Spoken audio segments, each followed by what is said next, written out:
Welcome to the Connection Central Industry Podcast, where real conversations meet real strategies. Each episode we dive into the industries that keep Australia moving, talking with the leaders, innovators, and everyday operators, shaping what's next.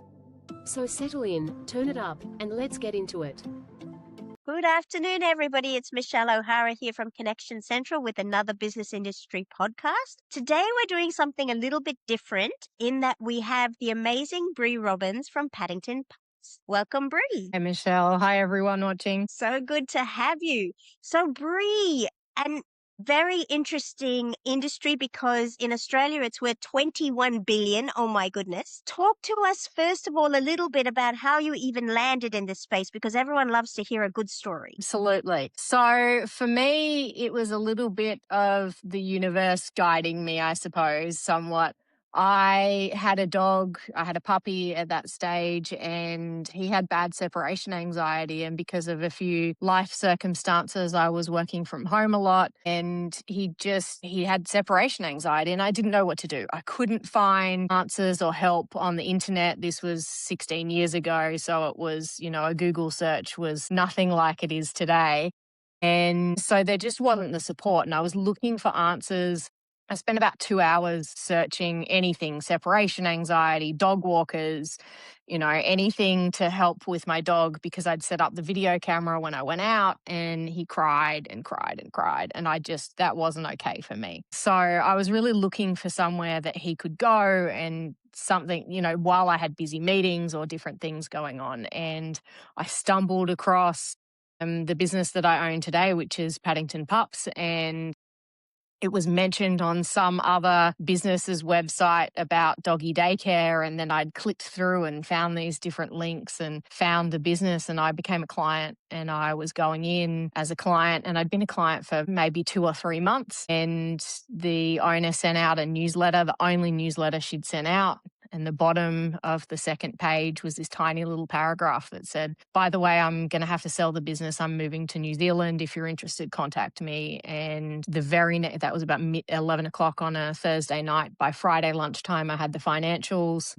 I had a meeting with her on the Tuesday, and I'd given her an offer that she accepted on the Wednesday, and then 30 days later it was mine. I went into that business very, very young, very green, very enthusiastic, but didn't know what I didn't know. And then I've dedicated the last 16 plus years to being great at business and being a great dog leader and trainer and all of those things. So good. You're so like every other business owner that I interview. It's hilarious. But for those listening, running business is in your DNA, right? Tell us just a little bit about your parents and the background, because I think that really goes to explaining the fact that you deep down knew what you were doing, even though you might have been a little bit naive at the time. Certainly. I'm second generation business owner. My mum set up, at first she had a craft shop that had a whole bunch of different people's arts and crafts in it. And then she actually created the art and craft markets on the Gold Coast, which didn't used to exist. They're around 40 plus years now. And she set them up with my auntie, and so it was multiple, I always love markets because it's the beginning. It's, where people are starting out as small business. And that's, I've seen people go from small businesses to massive, huge businesses. There's some really big names that I remember, talking to them as storeholders and, and helping that. And my father ran Mexican restaurants, and I had another uncle that also ran Mexican restaurants. So I've grown up around business owners and that kind of life. And it just seems kind of natural to me to be like, oh, well, I'll run a business. But it's not what I originally thought I'd be doing. I have a human resources degree and was busy working in the corporate world before my puppy had separation anxiety. And I'm like, I'll fix this problem. I'll just buy a whole business and change my world. It's not as I want it to be, so I'll just fix this one, And I genuinely love it. I love my team and what I do. And I still, to this day, absolutely love it. And I pinch myself when I'm like, people pay me to cuddle their puppies. Like, this is my job. This is what I do. So I love it. That's fantastic. So obviously the dog industry, people might think that it's only small, like, oh, you're just some backyard person who's taking on the puppies and, keeping them in doggy daycare, etc. But just tell us a little bit about, the scope of what you guys do, the products and services you offer. What does it all really look like? Certainly. People definitely underestimate it. And I think that's just because it's not really a traditional industry that people think of. It's not an accounting firm. It's not one of those typical businesses. But for me, I have 34 employees across 2 different locations now. So I took on a second location about 18 months ago under different branding. So I also own the Hound Hut, and it's a 24-hour, because we do boarding, daycare, grooming, and pet supplies at my main location, so at Paddington Pups. So because we've got all of those facilities, we're running 24 hours 365 days a year. I have 34 employees, I think it is now. I literally met a new employee that I hadn't spoken to, onboarded or anything for the first time yesterday when I was in the store. I'm like, you must be, hi, by the way, I'm the boss, and it's definitely got scope. And I've definitely come up across being in serious business rooms where people will underestimate what I do because they just assume it's 4 dogs in my backyard. They don't understand that it is a, multi-million-dollar a year functioning non-stop business and it has to operate really on a lot of structure and systems because the dogs require that, the team require that, because they're long shifts as well. You've got transferring people, so you've got to have a really strict system and process that people can follow. It has to have run sheets, we have to have checklists, we have to have all sorts of structure in place that a lot of businesses can overlook. But because of the speed, we might have 100 plus dogs that come in through the door between 7 a.m. and 9 a.m. in one of my locations, because by the time you're looking at daycare, boarding, grooming, all the different services, and we're looking after that many people in the short drop-off period before they go to work, and then we're sending the dogs home again in that same period as well. So it's a very quick turnover of different things. You've got to make an impact with your clients very quickly. You've got to look after and have the trust and responsibility of the dogs. And there's a lot to it to do it well. Yeah, wow. And it's interesting. I know we spoke previously. Obviously, every business needs the systems and processes. But one of the things you did mention, which I have talked to so many business owners since, is the underrepresentation, particularly from the systems and processes side of things for this industry. Just share with us a little bit about the challenges you've come up against and also how you've combated that. Yep. Well, for example, I've wanted a dedicated CRM, which a CRM for most businesses is pretty standard. I've wanted a dedicated CRM for my organization for over a decade. It's all been in my brain. I have plans, mapped out the conversations that I want to have because we're thinking about different people's dogs. But if you've got that kind of turnover and movement and stuff, I might go, oh, well, I wonder how Ty is doing. I wonder how, Red's doing. I wonder how Oscar's going, and I'll be worried or thinking about those dogs, or I'll be, I haven't seen them in a while, but it doesn't necessarily translate all the way through to reaching out, which,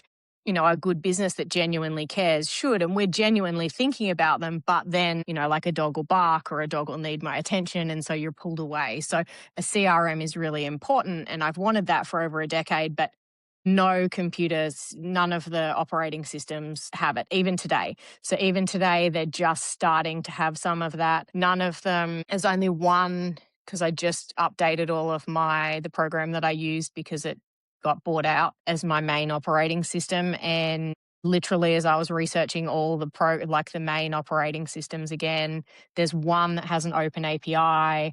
None of them have systems that talk to all, they don't report directly to your accounting software. They don't, it just doesn't exist in the environment. And I think part of that is because it is that industry that people go, oh, what do you mean there's money in dogs? What do you mean well, surely there's money just in dog food, and they don't think about the grooming, the care, the minding, all the rest of it. And that in itself is, the pet services part of that, multi-billion dollar industry that you were talking about before is 2.2 billion alone. So, and that's just the services. So, and you've got vets and you've got, so many different scopes for it. Dogs today have become a lot more like people's children, and they care about them at that level. So, absolutely. And speaking, goodness, 7 to 9 a.m., all of that activity is obviously very people required as well. So how yes. do you go about, well, a couple of things. I can see how passionate you are about your industry. So I have no doubt that the people you employ will come with you with your vision. But I guess how do you find the people, first of all? Look, that's an interesting question. There's two different sides to that for me. And I am fortunate in having the HR degree background to lean upon. So that really helps me be excellent in that field. But the skills side of things, so my groomers, if I'm recruiting for a groomer, that's particularly hard. If you're looking in the industry, that's something that every groomer every dog place is calling out for. If I could have, literally 3 more groomers pretty much any time of any day of any year, I would be like, you're awesome, come join me. And I'm fortunate that our reputation speaks wonders for us. So if I start looking because of the reputation we have, I don't struggle that much to find good people, and good people stay with me for a very long time. So with the age group of employees that I have, which a lot of them are in the 16 to 25-year-old bracket. I mean, I do have older staff as well, but a lot of them fall in that younger age category. And industries wide, people, they'll usually stay 6 months. I've got people that have been with me for 5, 6+ years that have come in as a junior that are now, managing parts of the day or supervising other staff, or, I've trained them up in different skills areas and stuff like that. So the staff stay with me for a long time. But then if I'm looking on the daycare side, it's the complete opposite. So grooming is really hard to recruit for. Daycare is the opposite, because everyone's like, oh, well, I can work with dogs. I've had a dog. I must have experience. So one side, we get hardly any applications. The other side, if we put out a job ad, we get thousands of applications. So it's a completely different process for both. And I skills test my employees when they come in. So if I'm doing for daycare, I do skills tests. I play games, because for me, I can teach the dog behavior stuff. I've been doing this for so long. I have a lot of experience in it. Dog behavior I can teach. What I can't teach is good attitude, culture, emotional intelligence. I can't have people that can't handle their emotions, and I've had, like when I skills test people, I put them under a little bit of stress, not a lot of stress, nothing that's particularly hard, but I can see people, and I've had people I play a block game. I've had people throw blocks. I've had, and I'm like, oh yeah, you're not getting the job. And I don't want that person working for me, because if you're slightly stressed because the dog's barking, or the dog hasn't listened to the command you've given it, I don't want someone that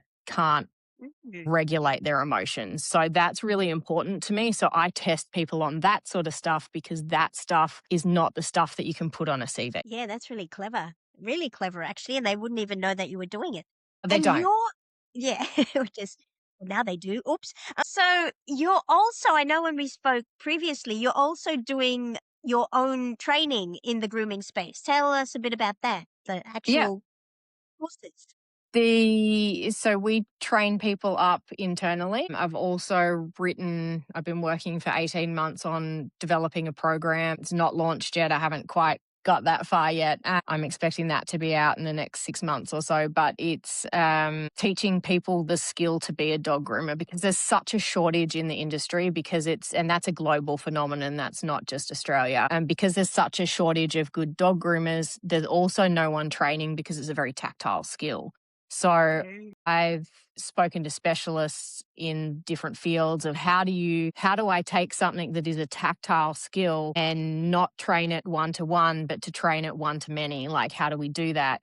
and it's got to do with how you film it and capture the information. So we've taken the skills, we've taken the whole training program, and we've filmed every aspect from multiple angles and broken it down into different steps and stuff, so it's digestible, so that people can take a tactile skill and turn it into a visual learning and something that they can learn. Doesn't have to be Brisbane, Australia, it can be something global. Anyway, that's amazing. You're obviously very good at identifying opportunities and creating solutions. If you think about growing up in your family and mum and dad working so hard, which I imagine they would have worked very hard, what's one thing you've taken that they used to do that you wouldn't do or haven't done, like in business? That they used to do that they wouldn't do. Yeah. Look, they Or you would do argued differently. quite a bit as but playful, like banter arguing. I'm not interested in arguing. Like my partner and I don't. We'll have a conversation. There's things that I don't agree with and things that he doesn't agree with, but we don't. There's not a heated argument. Like it doesn't get to Yeah. that. But like I also think about that for them. That was 40 years ago, and it was two people working two different businesses, and owning a business is hard. So there's definitely times when it's stressful and there's things going on, but multiply that in a household with kids and all the rest of it. So I do, to each their own, but business that they did, you've got me on a good one. I'm not really sure. I put you on the spot with that one. Michelle, you sure did. I guess the main thing that sort of streams through all of these podcasts is the strong values that people have picked up, the strong culture of working, not necessarily working hard. I thought you might pull on that you are working smarter. I guess when we look at past generations, they worked very, very hard. And I get the impression that you are very good at looking at things more efficiently. And, how can we do this faster, smarter, better?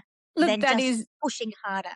That Yeah. is a key philosophy. Look, I've built my business with, the mindset of, am I building a job with tax benefits or am I building a business? So if it's a job with tax benefits, then it relies solely on me, my intellect, me being there, me being the one that shows up and unlocks the doors and does the day-to-day operations. If I'm building a business, then it is repeatable, it is predictable, it is reliable, it is, and it's an asset. So changing it from a job with tax benefits to a business mindset, I am more of an owner than an operator, particularly these days. And, I definitely was an operator 10 years ago. Now, not so much. I don't work full time anymore.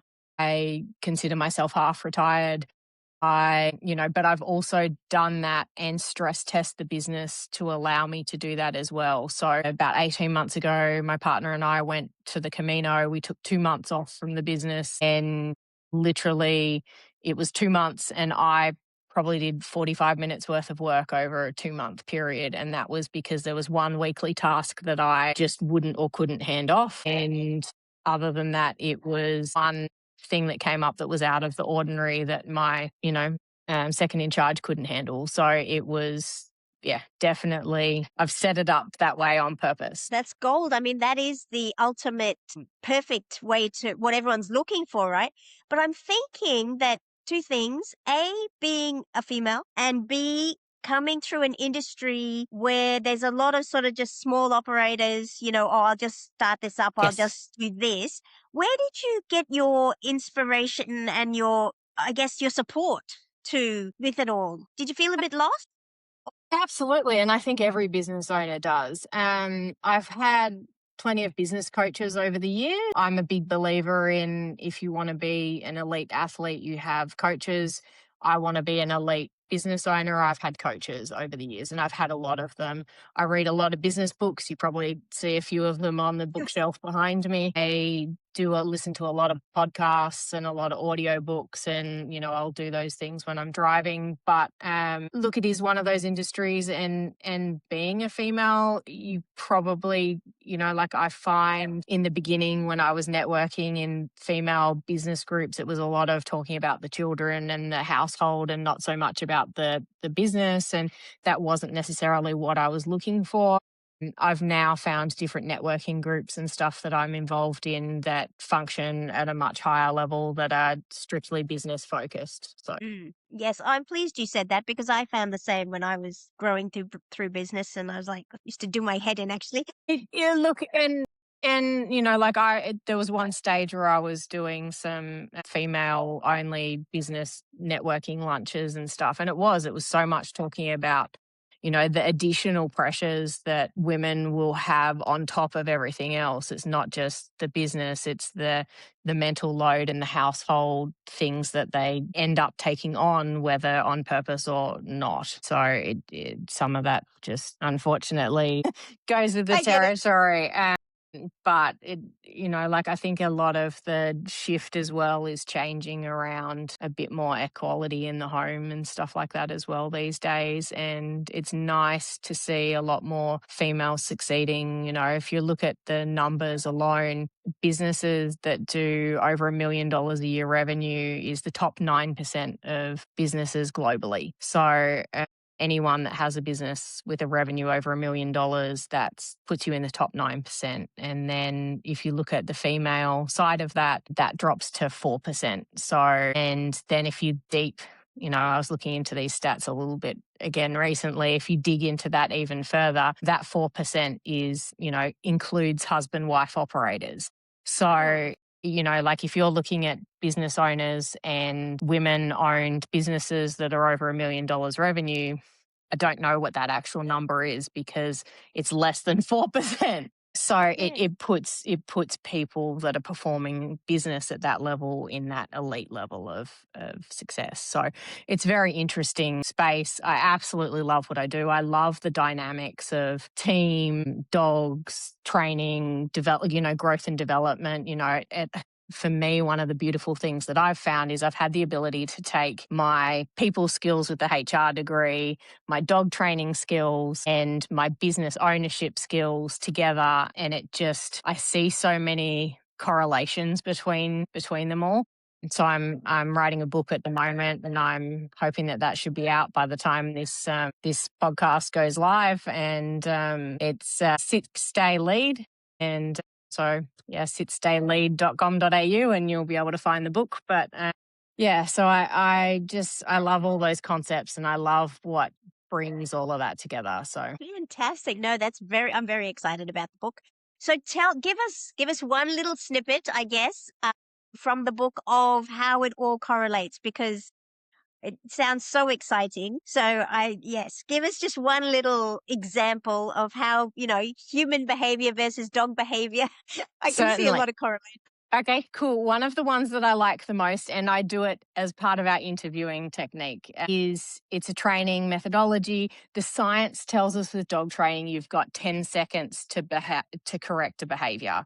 And that particular behavior, so good, bad, you know, to give a reward or give a correction or any of those things that you might do. And that 10 seconds essentially means if the dog's chewed the couch when you weren't home and you come home and you yell at it, it has no idea.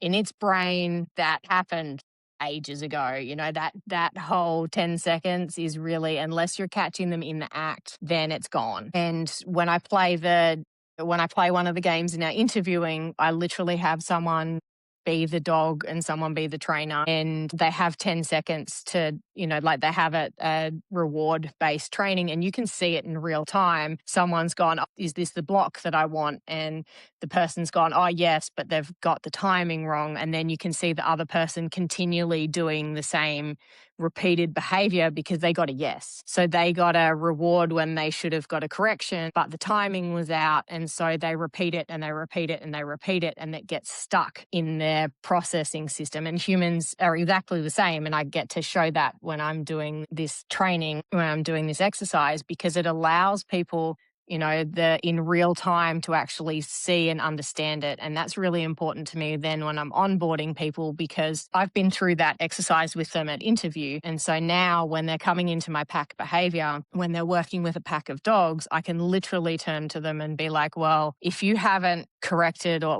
and we only do verbal corrections at where we are, nothing harsh. I'm not into that, and it's not necessary. But if you haven't corrected a behavior, if you haven't identified it while it's happening, particularly in a high stimulation environment, particularly when there's things moving, then it's gone.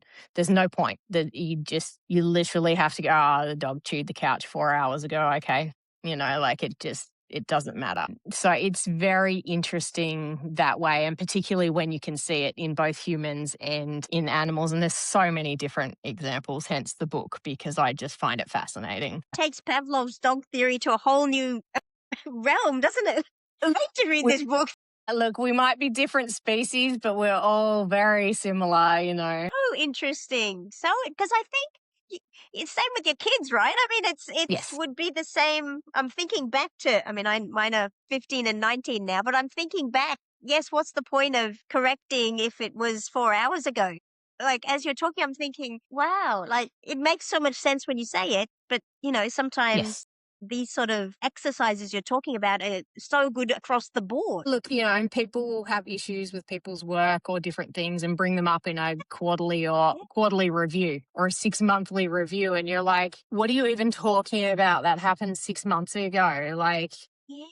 what, the relevance hasn't got the same impact then, and also something that is a once-off behavior is much easier to deal with in the moment. Hey, man, that wasn't at standard, or that wasn't at, that's not how we do it, or, do you need to be put through the training or any of those things, is very different having that conversation than something, a quarterly review or 6-monthly review where you're talking to them and you're like, well, you've been doing this a lot, and we've noticed repeated behavior. That's a different conversation. That conversation sucks way more than just like, hey, man, can you not, or just don't do that or be better or whatever it is. When it's in the moment, it's a much smaller, nothing conversation. It's addressing the challenge. Yeah. Exactly. Yeah. And it's setting the standard. It's setting the, the behavior that, whereas if it's stacked, if it's 6 months worth of grievances, well, now I'm dealing with a massive challenge, one's a little lizard, one's Godzilla, if I'm dealing with a little lizard, no worries. But once you're dealing with Godzilla, by the time he has to move or redirect through the city, he's crushing all the buildings and just by being there, so it's just a different way of dealing with it. So I thought that in itself is a golden piece for our listeners, actually. So look, we've come to the end, but I want you to share with us, Bree, what's the big vision for Paddington Pups and Hound Hunt going forward? Excellent question. Look, I love what I do, and I kind of just see where the opportunities take me. Like I said, I've got a book about to come out. I've got the online grooming course. I just believe in kind of doing what I love and taking it step by step. I'm literally about to leave this meeting and go into a commercial premises, talk with a real estate agent to see if I can buy the commercial location. So it will unfold as it unfolds, but I love it. It's 16 years now of looking after people's dogs and knowing their dogs, which I think is a genuine honor. So dogs are cool. No plans on going anywhere. There will be more, and it will just more of the same because I love it. But, given that I work, more part-time these days, it means that I can actually work on creating some of the things that can support the industry. So hence the book, hence the grooming program. Those are the things I work on when I'm not working in the business. So, and I have an amazing team of really dedicated, caring people that support me, because if you can't have fun while working with dogs, if you can't enjoy yourself and love what you do and show up with heart and passion, then go work anywhere else, So I do. It's created a really beautiful team of people around me and something I'm really proud of. So how absolutely wonderful. What a great way to finish. Thank you so much for joining us today, Bree, and we can't wait to see that book and everything that is coming forward. Thanks again. Perfect. Thank you so much, Michelle. Have a great day. Ciao for now.